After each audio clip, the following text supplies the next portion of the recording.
What up, dogs? Mr. Allen here, simplifying some rational expressions. Here we got multiplication straight through on this one. Two dope examples. Let's get after it. First one here, I got three different fractions. First thing I'm going to do is I'm going to factor anything that can be factored, and then I'm going to cancel, all right? So first numerator right here, I got 6x minus 12. I can take a 6 out of that and be left with x minus 2, all right? Always look for GCF. Anytime I'm factoring, I look for GCF right away. It makes your problem easier if you take it out, if there is one. All right, this denominator right here, what multiplies to 10 adds to negative 7. That is going to be negative 5, x minus 5, x minus 2. Ooh, I already see something I can cancel, but we're going to wait, okay? I know, it's very exciting, right? So you wanna go for it, but not yet.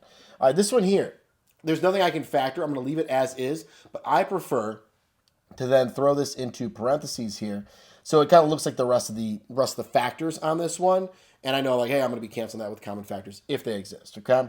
And then last one here, I've got x squared minus 5x. What can I do there? Also a GCF situation. I'm going to do x parentheses x minus 5. I took an x out, so I'm left with x minus 5. No more x right there.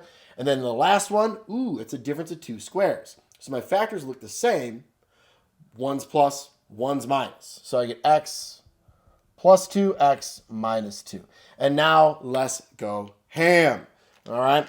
I'm going to cancel my common factors. Okay. So I've got x minus 2 is gone. Boom. See you later. Can I cancel that one as well? No. All right. You can only cancel one of them, right? If there were 2x minus 2's up in the numerator, sure, have at it. But there was only one. Okay. So you can't just cancel all of them out. There is an x plus 2 and an x plus 2. That's dope. What else do we have? Ooh, x minus 5's. Man, this is fun, right? This is so much fun. And then, ooh, some x's. Am I going to be left with anything? Some x's right here. Those are gone, right? It's multiplication around those x's, so you're fair game to cancel those. And then lastly, 6 and 3. Those are divisible, right? I can divide that by 3. It's 1. I can divide that by 3. It is 2. All right, now let's pick up the pieces, man. Let's see what's left. My numerator, just that 2. My denominator, just the x minus 2. Can I cancel those 2's right there? Why did I draw my 2 differently? I don't know. Sometimes I make it fancy loop, sometimes I don't. But no, I cannot cancel those 2's. That is illegal. There is subtraction here attached to this 2. Don't even think about it, all right? Don't even look at that. Don't even get the idea that it is even possible.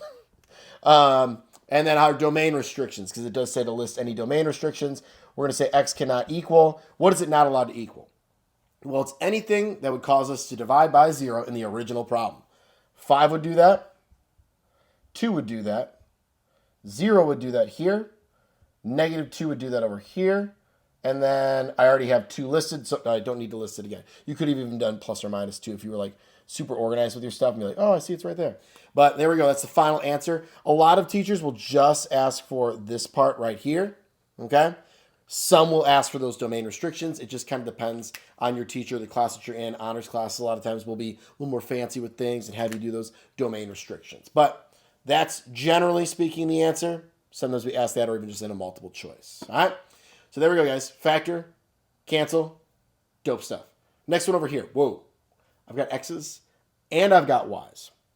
This sounds quite exciting. So let's go. Let's do this thing. I'm going to use this pink marker here. I got a lot of different markers right now. So first things first, let's factor, right? So the numerator right up there, I can take out a 2, and I'm left with x plus 10. Look at that.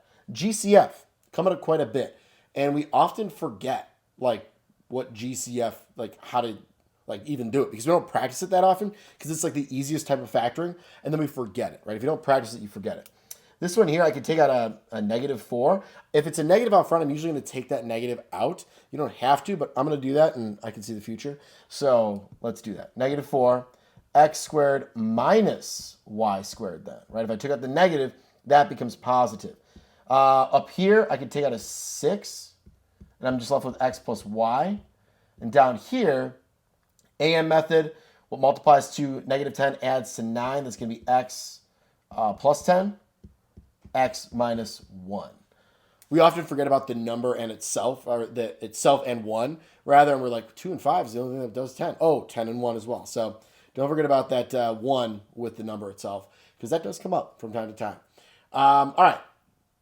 There's a little more to factor here. Okay, and this is maybe a little more advanced on this section over here. Maybe good multiple choice. I don't know. Unless you guys are dealing with 2 variables in some of your classes. A lot of times we just stick to 1 variable when it's the factoring type, and then bring in 2 variables, 3 variables if it's just all like more like exponent properties. But let's continue, because x squared minus y squared is a difference of 2 squares. Okay, it's a difference of 2 squares, which means I can factor it like I did with this one right here, which is why I put this problem over here so you can make the connection, right? Because I'm cool like that. So I'm going to write everything else down here. We got x plus 10 still, negative 4, and then my difference of 2 squares with these, it's going to be x plus y, x minus y. Okay, because x times x is x squared, y times y is y squared, and then the outer, negative xy, inner, positive xy, cancel out. That's why we use the acronym FOIL, first, outer, inner, last, when multiplying. Binomials, more formally called distribution. FOIL is just, a little street math term. People get all upset about that. They're like, that's just the way to remember it, not a really true understanding. Whatever, bro. If it helps you remember it, FOIL. FOIL away. I use FOIL.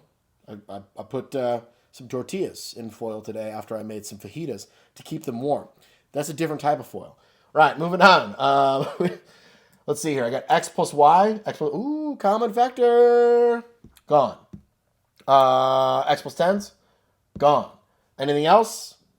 Some numbers can be reduced. And I wish that I used a different color here. I am going to just show that so we can see the cancellations. This blue mark is going to be all sorts of messed up. It's got all different colors with it. All right, the 2, the 6, and the negative 4. So if you want, you could do a little side math here. 2 times 6 over negative 4.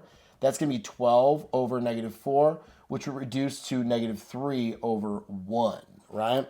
So sometimes it helps to just do a little side math, clean things up, stay organized. 12 divided by negative 4 is negative 3. So negative 3 will be in my numerator for this one. And then everything else will be in my denominator, which is x minus y. Made a really big fraction here. I don't think I needed all that. And x minus 1. Q. It's awesome. So that is my final answer here. But we can also do some domain restrictions on this, which is a little weird with the x and y. Okay. So in the originally fully factored version, let's see here. I've got x cannot equal, I'm going to start with the easy ones. X cannot equal negative 10 and positive 1. All right. Now, x plus y cannot equal 0, and x minus y cannot equal 0. That's actually what you need to write there, because x can be 0, just then y can't be 0 with it. So we're going to say x plus y cannot equal 0, x minus y cannot equal 0. All right? You probably could have written that more efficiently of like x squared plus y squared cannot equal 0. I almost like that better because that is the original. X squared plus y squared cannot equal 0.